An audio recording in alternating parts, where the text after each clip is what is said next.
At 6 years old, most kids are still learning how to sit still in a classroom. Ji-yong was learning how to stand under stage lights, not as a cute school performance, as a real debut, a real camera, a real audience. The kind of early spotlight that doesn't just build confidence, it rewires childhood. Because when you grow up being watched, you don't learn how to be normal. You learn how to perform being normal. Hard cut to the future. G-Dragon, king of K-pop, fashion icon, trend maker, the man who can wear anything and make the world copy it the next morning. Flashbulbs, airport crowds, front row seats, 1,000 phones raised like a wall. But here's the paradox. The more legendary he became, the more his life turned into evidence. Every gap between comebacks became suspicion. Every private night became a rumor. Every headline asked the same hungry question. Is the genius still clean? Still stable? Still real? Because Ji-yong's story isn't just rise to fame. It's a story about a kid who entered the machine too early, then grew up to become the machine's most dangerous exception. An idol who writes, produces, designs, and refuses to stay in one box. And when you refuse boxes, the world starts building cages. This isn't a Wikipedia biography. This is a countdown. From a boy who learned the language of applause before he learned adulthood, to an artist who became bigger than his group, bigger than his era, then found himself standing in front of the harshest stage of all, public judgment. So the hook isn't, will he make it? He already did. The hook is sharper. When a child becomes a legend, does the world eventually demand a punishment for the myth? Ji-yong's childhood didn't unfold in quiet, ordinary chapters. It unfolded in rehearsal rooms, backstage corridors, and the strange in-between space where a kid is praised for being talented, but silently pays for it with normal life. When you debut that young, adults clap for your confidence, yet nobody really asks what it costs to develop identity under a spotlight. Ji-yong learned attention early, and attention is addictive. It teaches you a dangerous equation. If people cheer, I exist. If they stop, I vanish. But even as a kid, he wasn't just performing, he was absorbing. He watched how songs were built, how dancers hit counts, how outfits created character. And somewhere in that observation, a personality started forming that would later define G-Dragon. He didn't want to be the product. He wanted to design the product. Most trainees want a debut. Ji-yong wanted authorship, control, a signature that couldn't be replaced by the next new face. His path into the idol system began early, and it was not gentle. Training is repetitive by design. The same moves until your body obeys without thinking, the same vocal drills until your throat becomes a tool. The public imagines trainee life like a dream factory, but for a child, it can feel like a childhood being scheduled. Ji-yong grew up learning that praise is conditional, earned daily, revoked instantly. That kind of environment creates two outcomes. You either break, or you develop an obsession with perfection so strong it looks like confidence from the outside. And then there was the loneliness that people don't associate with fame. Being different isn't always glamorous. Being talented early can isolate you. It separates you from kids your age who complain about homework while you're counting beats. It separates you from friends who can be messy while you're being coached to be marketable. Ji-yong's personality, sharp, self-aware, sometimes private, makes sense when you view it as a survival style. When you're watched young, you learn to hide the parts of yourself that don't fit the brand. By the time he entered YG's world, he was already wired like an artist, not just a trainee. He wasn't interested in simply looking cool. He was interested in inventing cool. That's why his before fame is more than a timeline. It's a psychological build. The seed of his future power, music, style, image control was already there. And so was the seed of his future conflict. If your whole identity is built on being original, the world will punish you the moment it suspects your originality is a mask. Part 2 ends with a promise and a threat. Before the world called him king of K-pop, He was the kid inside YG's machine who refused to be manufactured. When Big Bang's early era arrived, G-Dragon wasn't just learning how to perform, he was learning how to lead. And leadership in a group like Big Bang isn't about being the loudest. It's about being the one who decides the temperature of the room, the sound, the attitude, the silhouette, the story. Even then you could feel it. Ji-yong didn't want to fit the idol mold. He wanted to bend it until it looked like his. The first spotlight wasn't only stage lights. It was the industry noticing something rare. An idol who could create. Songwriting credits, studio sessions, the quiet obsession with details that most fans never see.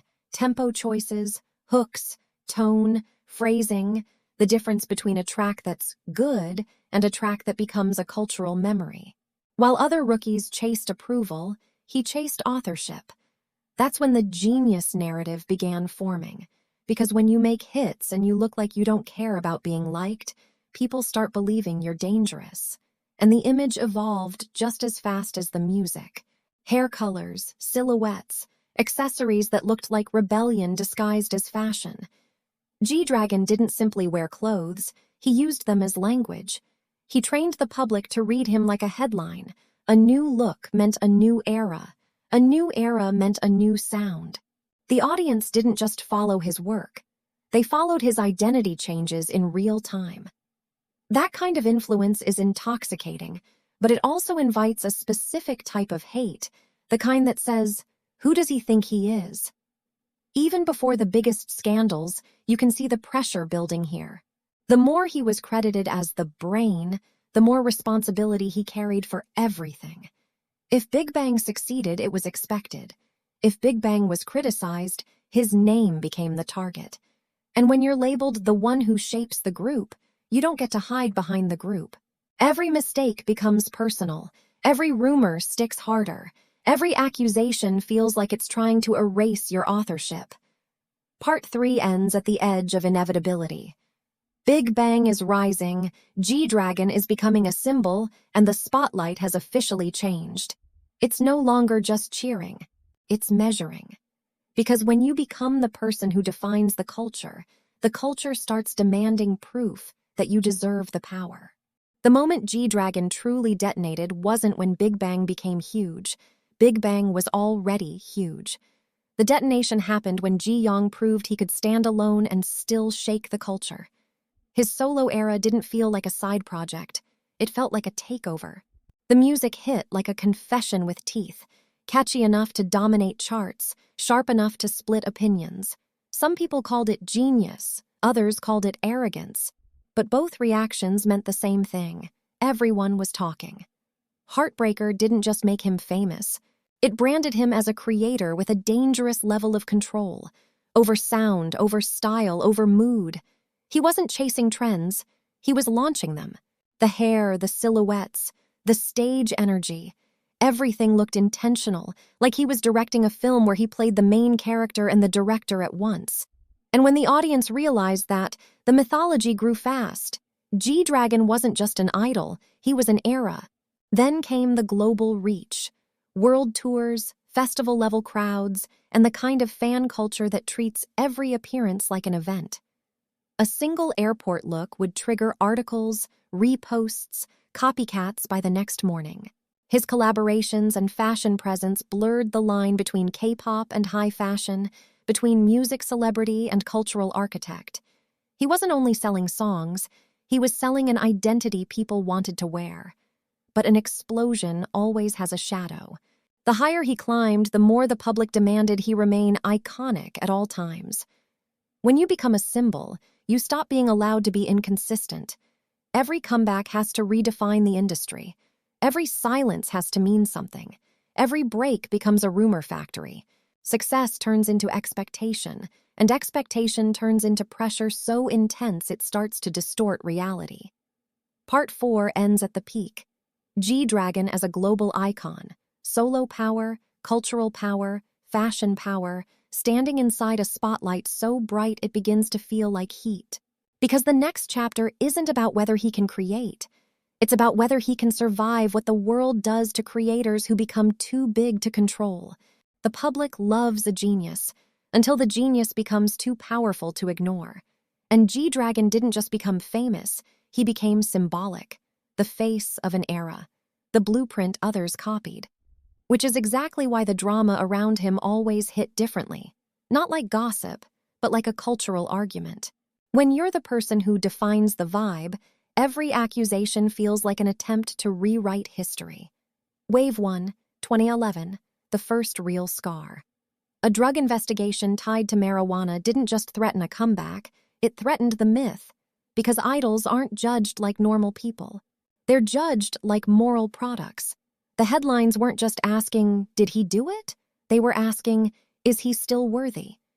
Even after the legal outcome, the damage lived in the public imagination. In K-pop, a scandal doesn't end when the case ends.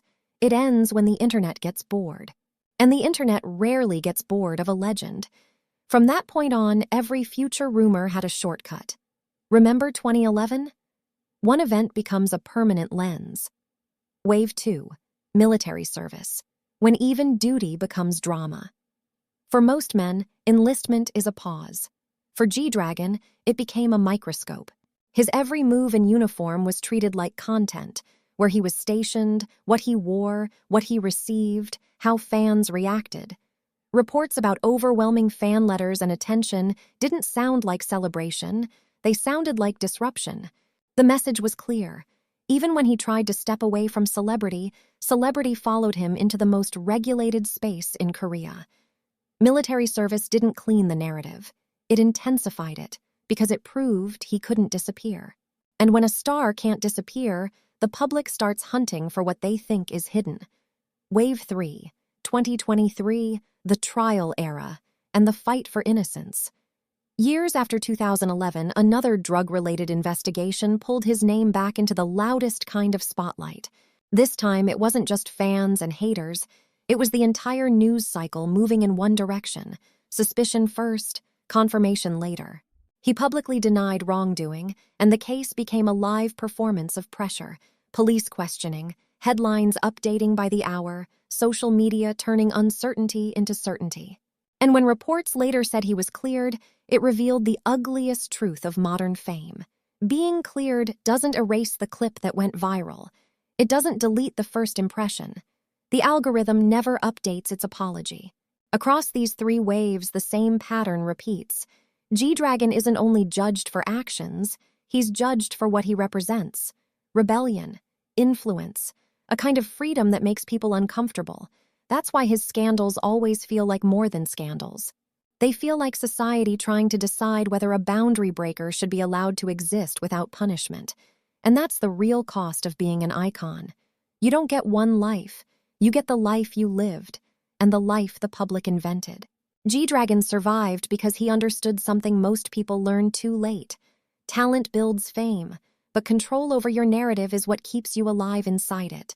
If you rewind his life, the most shocking part isn't the fame, it's the timing. Ji-yong entered the spotlight as a child before he even had the space to become a normal person. And then he grew up into G-Dragon, an artist who didn't just ride the K-pop wave, but helped shape the ocean. That's the then versus now that matters, from a boy learning applause too early, to a man learning how to survive the punishment that comes with influence, because the world doesn't treat icons like humans, it treats them like tests.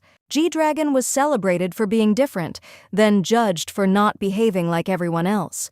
He was praised for breaking rules in music and fashion, then attacked when the public suspected he broke rules in life. And even when cases end, the rumor afterimage stays, because the internet doesn't remember outcomes as loudly as it remembers accusations. But here's the payoff.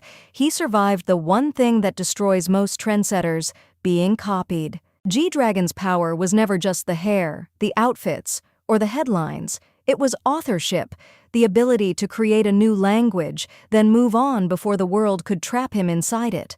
That's why every return feels like a cultural reset, not because he's perfect, but because he's unrepeatable.